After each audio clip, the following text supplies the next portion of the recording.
Assalamualaikum warahmatullahi wabarakatuh. Waalaikumsalam warahmatullahi wabarakatuh. Kami dari Dinas Pertanian Kabupaten Purbalingga, alhamdulillah ini bisa berkunjung menemui seseorang. Beliau adalah, nantilah akan kita tanyakan langsung siapakah beliau. Yang jelas seseorang ini adalah pemuda yang mulai menekuni dunia pertanian dengan sebuah teknologi IoT atau Internet of Things. Dan ini sangat menarik tentunya karena saya sapa dulu ya. Mas Dwiki ya namanya. Nama lengkapnya siapa Mas? Dwiki Likwisa. Dwiki Likwisa. Dengan asli dari Kedarepan. Kecamatan Kejopong, Kabupaten Purbalingga. Ya, dari Kedarepan, Kecamatan Kejopong, Kabupaten Purbalingga. Nah, jenengan ini latar belakang pendidikannya apa Mas? Kalau pendidikan terakhir S1 Teknik Informatika di Universitas Teknologi Yogyakarta. Lulus tahun berapa? Lulus tahun 2019. 2009. Ya. Oh, berarti masih sangat muda. Berarti sekarang umurnya sekitar 28-an ya. 28 tahun. Berarti memang generasi apa ini? Z ya? Generasi milenial maksudnya. Milenial ya? Milenial. Generasi milenial. Nah, pada kesempatan ini kita akan ngobrolin tentang pertanian menggunakan teknologi IoT. Perlu mungkin saya sedikit sampaikan lah latar belakang bahwa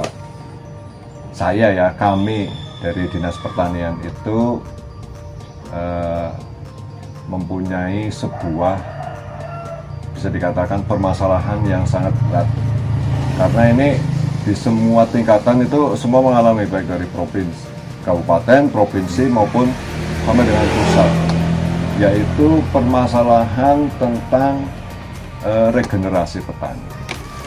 Seperti yang kita sudah ketahui bersama bahwa petani itu sekarang Mas, itu tidak cuma di Purbalingga, di semua daerah itu rata-rata didominasi oleh orang-orang yang sudah tua. Nah, padahal yang namanya pertanian itu memang harus ada. Selama ada makhluk hidup, ada manusia, berarti pertanian itu dibutuhkan karena membutuhkan pangan, dan sumber pangan itu adalah dari pertanian. Nah, oleh karena itu kami dari Dinas Pertanian itu sudah mencoba beberapa kali kegiatan-kegiatan yang tujuannya itu adalah untuk menarik generasi muda itu untuk bisa terjun ke dunia pertanian. Antara lain kami sudah memperkenalkan drone pertanian untuk menyemprot itu, baik untuk pupuk maupun untuk pestisida, kayak gitu.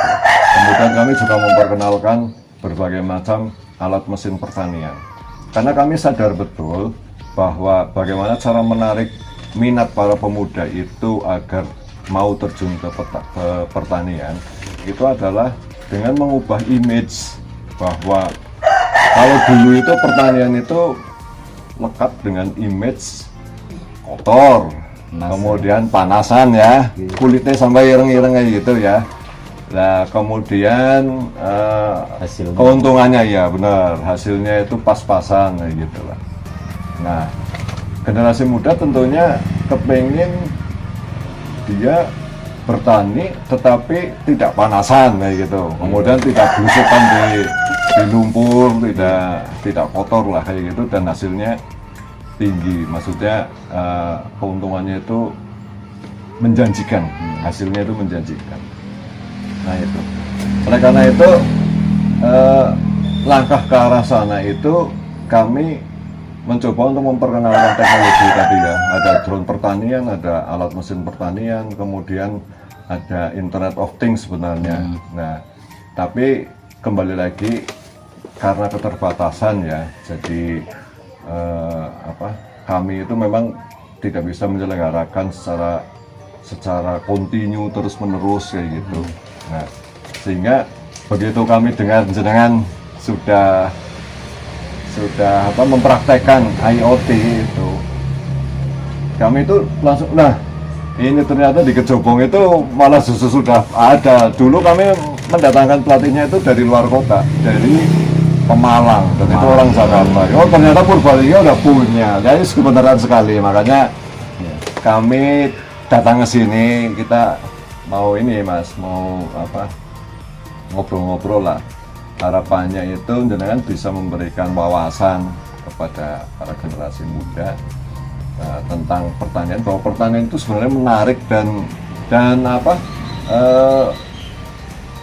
teknologinya itu canggih sebenarnya itu loh, tidak melulu kotor dan panasan ya gitu. Nah ini saya mulai dari apa latar belakang, maksudnya awal jenengan itu kok bisa akhirnya itu bertani melon dengan menggunakan IoT. Mohon dijelaskan Pak. Oke, terima kasih untuk waktunya ya. Perkenalkan nama saya Dwiki. Jadi singkat cerita, saya itu kerjanya sebagai software engineer atau nama lainnya programmer di salah satu vendor financial teknologi. Kerjanya lebih sering bikin aplikasi pembayaran menggunakan kris, atau dulu ada yang bilang namanya QRIS gitu. Nah, di tempat saya itu setiap hari otomatis bergulat dengan namanya kode program gitu. Nah, itu mulai jam 10 sampai jam 6. Nah, dulu tuh dari pagi sampai jam 10 tuh seringnya nggak ada kegiatan. Jadi malah cenderung lebih ke bangun siang, yang bikin fisik malah jadi nggak sehat. Nggak sehat, ya. Sering Malah lesu ya? Malah lesu, Pak. Malah lesu ya. Nah kayak gitu, terus akhirnya pertama saya nanam hidroponik dulu Pak di belakang rumah, itu pakai tak paket kalau nggak salah namanya, yang pakai baskom itu nanam cesim, sawi-sawian kayak gitu. Nah semakin kesini loh, ini kayaknya terlalu mudah gitu Pak. Lihat YouTube pada nanam melon di hidroponik itu bagus gitu. Akhirnya nanam di belakang rumah pakai hidroponik, karena cahayanya kurang, jadi buahnya itu nggak maksimal, nggak pernah sampai petik mateng gitu. Di belakang udah pernah nanam 20-an pohon. Akhirnya bilang ke orang tua mau tanam di depan rumah, karena ini halaman rumah kan Pak, buat lalu lalang jalan gitu. Boleh nggak? Ya boleh, diambil setengahnya aja. Nah rencana mau nanam 50 Pak, tapi kelihatannya tanggung, akhirnya tanam 100 gitu. Nah karena saya nggak mungkin waktunya cukup, karena waktunya cuma bisa pagi, jadi saya langsung pasang drip. Nah, dripnya ini pakai drip yang sudah ada emiternya. Ini speknya 1 jamnya 2 liter, jadi 2 liter per jam. Oh menetesnya itu kalau ditampung 2 liter dalam waktu 1 jam. Ya, jadi kalau melon kebutuhan nyiramnya sekitar 200 mili, berarti saya cukup nyalin sekitar 7 atau 8 menit. Oh iya. Terus untuk kenapa kok saya pakai IoT, karena kan saya kerjanya nggak selalu di rumah ya, karena perusahaannya di Jogja dan Tangerang. Ada keperluan harus ke Tangerang atau kadang ke Jogja gitu, entah sebulan sekali, 2 bulan sekali. Ketika ditinggal itu seringnya nggak ada yang nyiram gitu.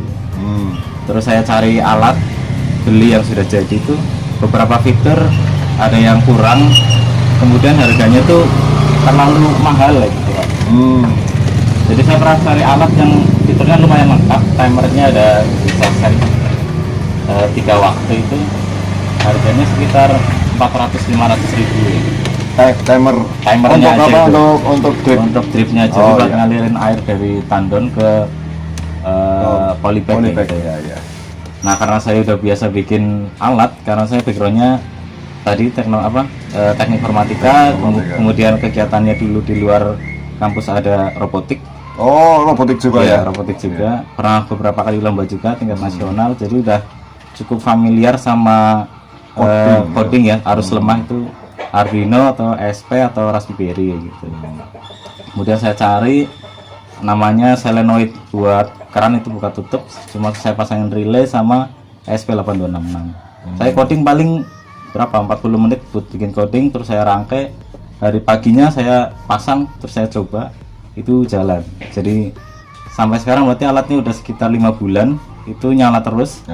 Karena walaupun melonnya misalkan udah panen, saya masih punya tanaman samping rumah kayak tomat sama cabai gitu. Jadi drip itu selalu dipakai terus ya. Jadi yang tadi yang alat-alat itu yang dibikin itu mahal nggak? Nah kalau mikrokontrolernya sendiri itu tergantung, ada yang mahal ada yang murah.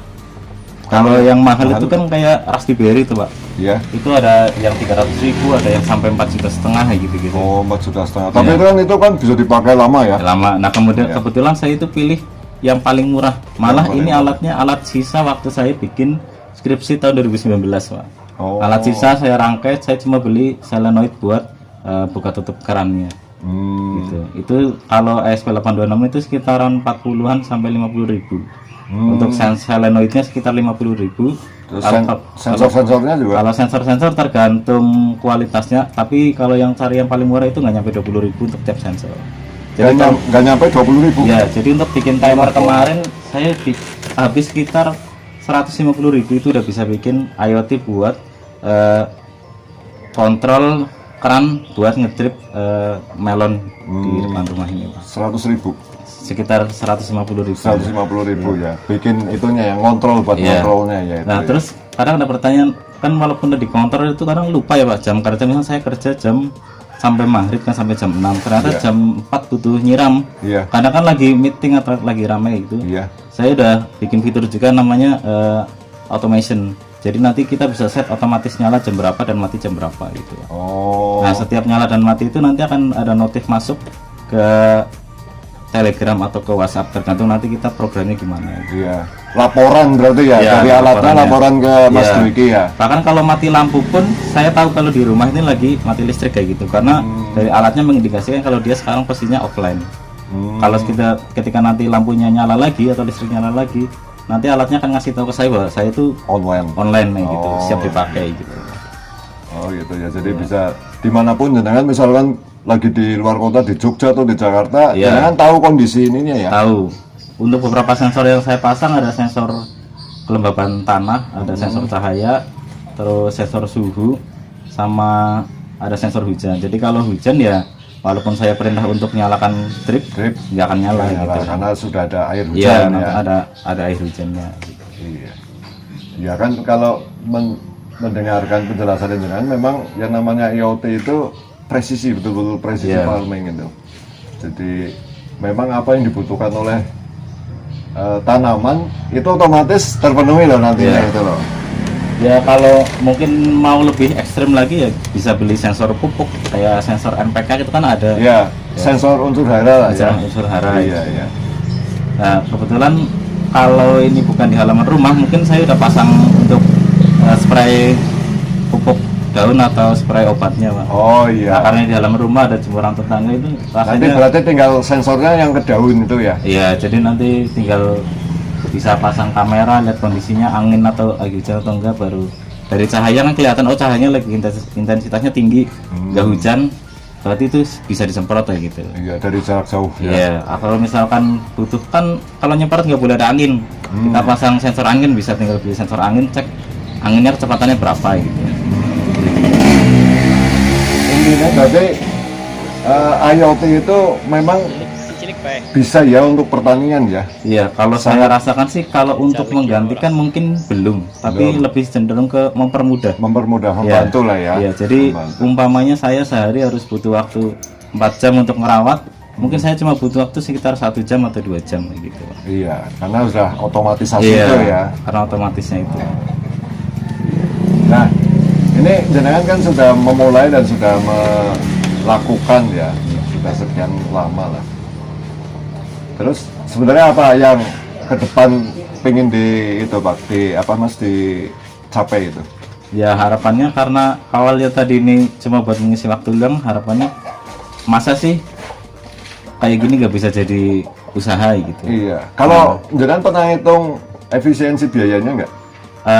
Kalau hitung biaya operasional sama hasil Secara kasar lah. ya, gitu loh. kalau yang tanaman pertama kemarin karena fokusnya lebih ke cara tanam, jadi belum tahu efisiensinya Pak. Karena jenengan baru belajar tanam Iya, ya yang pertama. kalau Ya. tanaman yang kedua ini saya udah coba efisiensinya ini harusnya ketemu. Yang penting kuncinya panen. Kalau melon ya? itu kayaknya kalau bisa panen petik setengah dari jumlah tanam itu udah untung. Sudah untung ya. Ya, apalagi bisa 80 atau 90% panen. Iya, iya. Jadi 100 pohon, 80 pohon buah itu sudah Sudah untung sudah ya. sangat untung lah.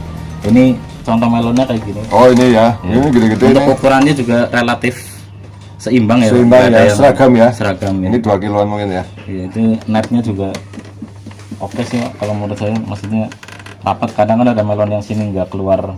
Iya, ini Netnya. nih netnya ya, ada yang botak itu ya. Ya, oke Mas. Mungkin itu dulu. Lain waktu kita ngobrol lebih lanjut lagi Oke, ya. siap, Pak. Ini mudah-mudahan bisa nanti kita tayangkan di YouTube-nya Dinas Pertanian dan sosmednya Dinas Pertanian. Mudah-mudahan ini menginspirasi para pemuda Kabupaten Purbalingga khususnya ya. Kalau di luar Kabupaten Purbalingga syukur-syukur ada juga lah ya, dimanapun lah berada, menginspirasi mereka untuk bahwa pertanian itu keren. Maka jangan ragu-ragu lagi untuk terjun ke menggeluti dunia pertanian. Karena sekali lagi pertanian itu keren dan teknologinya juga keren.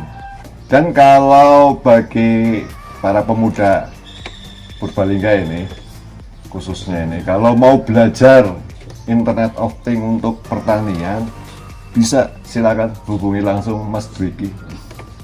Nanti bisa komunikasi dulu kapan ketemuannya, terus di mana kayak gitu. Kalau mau belajar silakan, beliau welcome. Oke, begitu dulu. Terima kasih Mas Dwiki atas penjelasannya, luar biasa ini. Mudah-mudahan menginspirasi pemuda-pemuda Indonesia. Terima kasih. Sama-sama Pak.